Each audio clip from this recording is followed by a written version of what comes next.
Hello again, my esteemed trail hunter viewers. Welcome back. I'm Russell Hepton. Thank you for tuning in, and in today's video I'm going to be going over 5 Buddhist and cultural principles that I learned on my Everest Base Camp trek.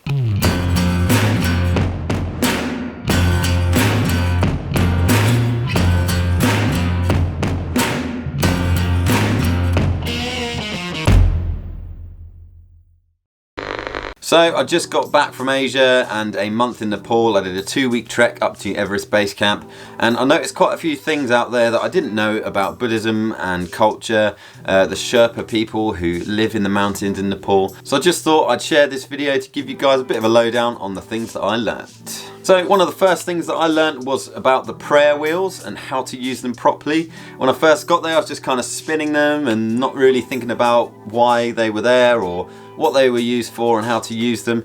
One of the main points that I learnt about them was that you should probably just spin them at a nice steady pace, nothing too fast, and actually spinning them so that they land on an odd number of spins actually is more beneficial, brings more luck and is more positive. Some of the prayer wheels up there actually have like a bell chime on them so you can tell how many revolutions they've done. The smaller ones don't. But yeah, quite an interesting little thing that I learned, and one that I'll probably never forget. The next thing that I learned was about stupas and prayer stones. So what is a stupa? A stupa is like a dome structure with like a box on top, and it's got some Buddha eyes on it, so you really can't miss these things. They're quite large, and what they're used for is to keep the remains of very important Buddhist monks. They can be male or female. They can be of any age. They're kind of like graves or tombs. But one thing I learned about the stupas is that you have to walk around them clockwise or on the left. And the reason that you do this is because it makes everything more centered around Buddha and the principles that he teaches. So traditionally what you should do is actually encircle a stupa 3 times before passing it, but no one's really expecting you to do that. But what you'll notice, especially if you're with a guide, is when you're coming up to a stupa, they'll actually direct you to go around to the left so that you're passing it in a clockwise motion. Just really interesting, and one that I thought I'd really like to share. Doing so keeps the Buddha's principles central to your lives. And also, back to the prayer wheels, if you spin those, you have to spin those clockwise. I don't think I mentioned that before, so another interesting fact. So one thing you'll definitely notice on the Everest Base Camp trek is prayer flags, and especially those prayer flags that are attached to the really long metal bridges that cross over the gorges along the Khumbu Valley. And most people think that the prayer flags are on these bridges to protect those who are crossing the bridges and keep the bridge safe and stop it from falling, and that is completely and utterly untrue. The reason the prayer flags are on the metal bridges is so that as the wind passes down the Khumbu Valley, it actually sends the prayer, the goodwill and the compassion all the way down the valley to anyone that it touches. And I just think that is such a really nice thing to learn, and something really important about Buddhist culture. And a lot of people see the flags and they kind of think, oh, it's to protect you as you're going over the bridge, but it's totally untrue. Yeah, as the wind passes it, it just sends all of the prayers, the compassion down the valley. You'll also see the prayer flags on the summits of mountains and along the trail and things like that, and they're generally there for the same reason, unless they're kind of placed around stupas and prayer stones and things like that.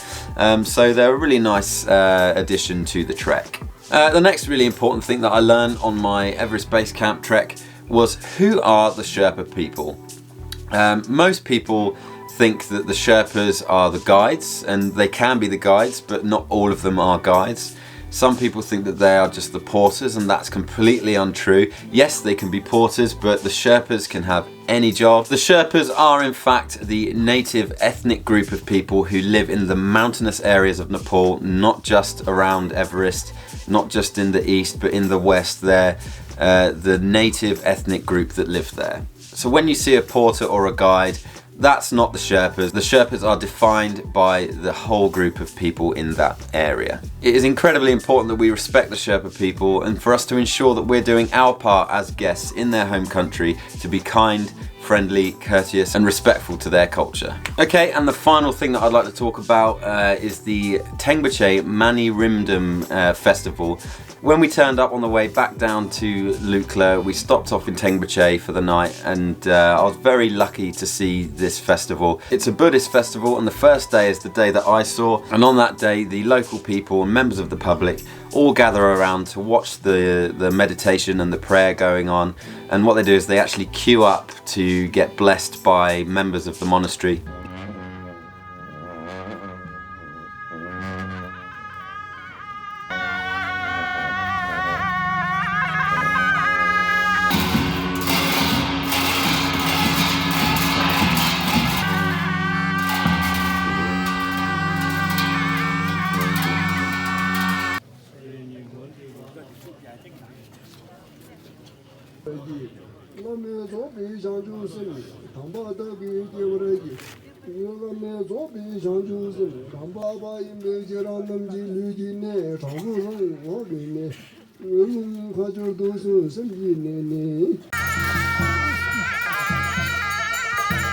What I actually saw was people queuing up and pushing and shoving to get blessed and to get the good luck for the new year.